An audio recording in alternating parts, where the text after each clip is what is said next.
It's called a manufactured or a mobile home. Hold on, I got it right here. Manufactured or mobile home purchase addendum. And it's a car form. It's 2 pages. And section 6 at the bottom is has an A and B part. One is A is for HCD fees for providing registration and title documents, and the other one is for the sales use tax in case it's on registration. Okay. Can you hear me? No? Yes, got it. Thank you. Okay. Hi, Amanda. She can't. Good morning, She's guys. Sorry, I have Disney movies on in the background, so you're muted. okay. All good. Thank you for joining. So exciting to see you. Yes, happy to see you too. Yes, happy Wednesday. Okay, so we're going to go ahead and get started and people can trickle in. That's totally fine. Good morning, everybody. My name's Ashley Phelps, and this is Christina Hamblin. She is our mobile home escrow officer here at Placer Title Company in Solano County. And she's here today to give you guys all of the nuggets on mobile home transactions. So following this Zoom training, her and I will follow up with all of you and send some literature on what we're going to go over today. But yeah, so if you have any questions, feel free to chime in along the way so it could be interactive and everybody can get their questions answered. So I'll let Chris take it away. Good morning, everyone. I guess too. I guess I'm just going to talk, and if you're going to talk, then I'll know. Yeah, Okay. you will. So this is my mobile home 101 class. I don't know if any of you guys have done mobile homes yet, or if you're contemplating it. It's, don't be afraid. It's a very, very easy deal. It's just that there's a couple things on the contract that you should be aware of. But let's get started with the different numbers that are going to identify your unit. So each mobile home unit has 3 different sets of numbers on it. It's going to have a decal number. The decal number is going to be for all the sections all together. So it'll be one decal number, but it might have maybe it's a triple wide. It's still going to have one decal. The other number it's going to have is a serial number, and it's going to have a HUD insignia number. You have to have all of these numbers in order to sell a mobile home. Now, for some reason, some of the insignias didn't make it to the title search. Doesn't mean there isn't any insignias. It just means that HCD is like DMV for mobile homes, by the way. It's Housing and Community Development out of Sacramento. That's who does all of the processes for all the mobile homes that are not on a permanent foundation. If you have a mobile home or a manufactured unit that's on a permanent foundation, then it's real property. And the mobile home does no longer mean anything. You just proceed like real property. If it's in a park, more than likely, it's not going to be on a permanent foundation. And then it has to go through the Department of Housing or HCD in Sacramento. Any questions on that part? Okay. So you have 2 different kinds. You're going to have 2 different kinds of mobile homes. One is going to be on the tax roll, and the other one's going to be on sales tax or use tax and registration, like a car. So if it's on the tax roll, you'll have an APN number. The person's going to pay taxes twice a year, just like real property. It's not, of course, the amount's going to be a lot different. It's going to be a lot lower, but the due dates are the same. They're going to issue a supplemental bill, just like real property. And just proceed that way. What escrow will do, they will order a request for a tax clearance demand from the tax collector where the property is located. And that's going to be an estimate of what next year's taxes are going to be. So the buyer, most cases, will pays that.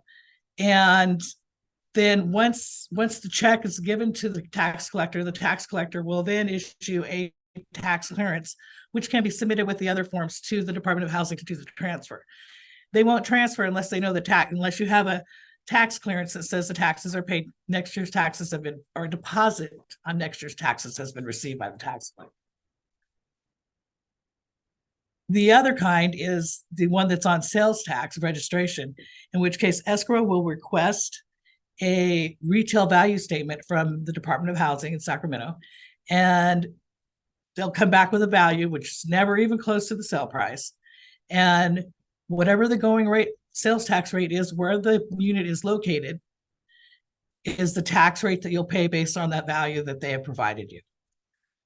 And then the buyer pays that at closing, or most of the time the buyer pays that at closing. And then they just have to pay the $71 or whatever it is every year after that for registration renewal. And they don't get tags or anything. They'll get a white piece of paper that says it's the registration and it's been paid. And that is, they need to keep that with the title if they have the title, because it'll save them some money when they go to sell later. Any questions? If you have a deceased owner, it's not the end of the world. The Department of Housing has different processes in place to handle those kind of things without having to go through probate. So they have a transfer without probate form, and they also have an affidavit of death, in which case they're going to want to see all the heirs are going to have to sign and be in agreement. So if you have a problem or a dispute with any of the heirs, that needs to be resolved before you open escrow. Okay. Next. And just so you know, just because you think a park is all of them are on the tax roll or all of them are on sales tax, that's never the case. You can never go by that. Everything after 83 automatically goes on the tax roll. But if you're on sales tax, you can voluntarily be moved to the tax roll, but you can never get off of it. Once you're on the tax roll, you're on the tax roll. The most important thing for you guys to remember is you have to get buyer park approval. The buyer needs to start that process ASAP. Some of the parks, it's very extensive, and it could kill your deal if they don't qualify. And then they all have different rules, so I'm not exactly sure what each park is, but I do know that if they don't submit a complete package for the approval, that just delays the process and it's going to affect your closing date. Okay. Next. Every mobile home gets an NHD just like real property. If it's not, just because it's not on the tax roll doesn't mean you don't need an NHD. You still need an NHD. Home warranties. When you're ordering a home warranty, make sure you tell them it's for a mobile home. American Home Shield has one for $300, but nobody ever orders that because they just order a regular home warranty. So keep that in mind when you're, especially if you're dealing with the people that are watching their pennies. Once we get the title search, which we will get after you have a buyer and we receive the deposit, if the title search says that there's record conditions on it, that'll have to be resolved before you can proceed with any buyer that's getting a loan. All of the lenders are going to require that that be removed, which it's not it's not an extensive process. It's a matter of the seller filling out a statement of facts and sending it in to them. It takes a couple of weeks for them to remove it. Usually what it is they have submitted a transfer package maybe into their trust and they didn't submit the right paper or they didn't send enough money. Okay. The other part is, please don't think it's going to be like a real property funding if you are getting a loan. It's not going to be instantaneous and it's probably not going to be the next day. More than likely, it's going to take 2 to 3 days for the lender to review the documents and they will want the originals to review.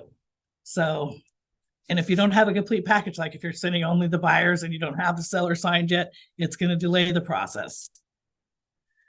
Also, I noticed that all of a sudden we have lots of mortgage brokers that are doing mobile home loans. Well, please note, they're not exactly doing mobile home loans. They're brokering through the few companies that are out there that are doing loans. So they may say that they can do mobile home loans, but doesn't mean they're familiar with the process. And it doesn't, so just keep that in mind. It's going to be a learning process for everybody because now that everybody's looking at different ways to generate income and expanding their horizons, it's going to be a learning process. Okay. On the manufactured mobile home purchase addendum, sections 6A and B, make sure you address that and submit it with your contract. The other thing is, on the contract, when you say each to pay their own on the escrow fee, please don't do that. Either they're going to split it or one or the other. And no, there is no title insurance on a mobile home. No title insurance, and there is no transfer tax. Okay, just so you guys know, no transfer tax, no title insurance. And I think that's just about it. Does anybody have any other questions? Chris, will You you said- walk? Oh, go ahead. You said on the escrow 50/50, correct? Yeah, that's pretty clear then. Instead of Thank each you. to pay their own, because really the seller doesn't have an escrow fee in our county anyway. Okay. So if you want them to So- split it, Okay, sorry, Okay. it's like a that's delay. okay, my fault. I'm not used to this. Chris, will Chris, you do you run know the- about, oh, sorry. No, go ahead, go ahead. Do you know about Napa County? Cause I'm in, Napa and I know there's some in Yountville that are, mobile home parks that are pretty desirable right now. Are those Yeah. counties different? No, they're all the same. Okay, They're all the same. Napa, their tax bills just came out. It's just, they have a pretty good team over there that works on the mobile homes. I've never had a problem with them. oh, good. Will you run them through just like a typical escrow and, Okay. and, you know, just how it kind of differs from a Sure. regular transaction? Well, it really, there's not too many things that the park approval process is probably the biggest difference. And there's nothing to record. There'd be no recording. So as soon as escrow has the lender's money and the buyer's money, they can close. It's not like you have to wait to get on record or anything. And mobile home is considered personal property. So there will be no reporting with the seller's social to anybody, no QS forms for your TCs because it's personal property. What about like the prelim and all of that? There is no prelim because there's no real property. So what happens is you get an escrow, we get it opened, or you get a buyer, the buyer's agent, we get the buyer's money. I order the title search. I'll send that out to everybody. And then we look and see if the seller has any loans. We'll have to order payoffs. We'll have to make sure that all the numbers are there, that none are missing. And then we provide the lender with everything they need and wait for docs. Waiting for docs is the probably longest thing that we have to do with a mobile home. And the lenders are so inundated right now, and there's so few that you have to work with that they don't even care if you have, how long you've been in contract or anything. You get the docs when you get the docs. So that's kind of a challenge for a lot of people because you have people given notice where they live now. You have, there's all kinds of things that are involved. But other than that, you're just going to do a regular contract with the manufactured mobile home addendum. And hopefully you have a lender or you have an all cash buyer, which is even better, but they still have to do the process with applying at the park for approval.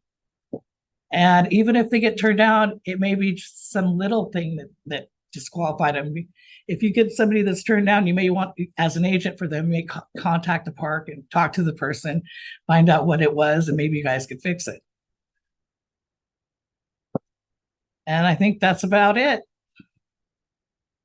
Do you guys have any questions? Anybody had any kind of sticky mobile home transactions or instances where maybe Chris can answer some questions for you? Why do some parks require 5 times the rent or 7 times the space rent? Like Yeah, that's a very for- good question. for Lemon Tree, that's a senior park. That's ridiculous. I don't know how they get away with that. I really don't. In some cases, you have parks that are partially owned by the cities where they're located. And those rents seem to be a little lower, especially if they're senior only. And that process seems to be a little bit easier. But then again, you have other parks that they're going to want a first and a last and a security deposit, and they want escrow to collect all of that, through escrow. It just depends on the park. And I guess they get to do whatever they want because they're They're the owners. And if you guys come across any questions or, you know, have potential listings for mobile homes or buyers interested, give Chris a call. She can answer all of your questions. She's been doing this for a long time. She can do net sheets for you guys. The parks are very familiar with working with her. They Mhm. love working with her. And I'm not just saying that because I'm biased, but they really do have great relationships with Chris. So, we will follow up with you guys, so you have her contact information if there's no other questions. You guys good? And I'm always happy to answer questions anytime you have any, don't think any question is too small or trivial or whatever. I'm happy to help. Okay, Chris, what's your contact number? 707-448-8431. Thank you so much. Thank Got it. you. Thank you. Okay, cool. Yep, we'll email all of you guys that I have your guys' emails.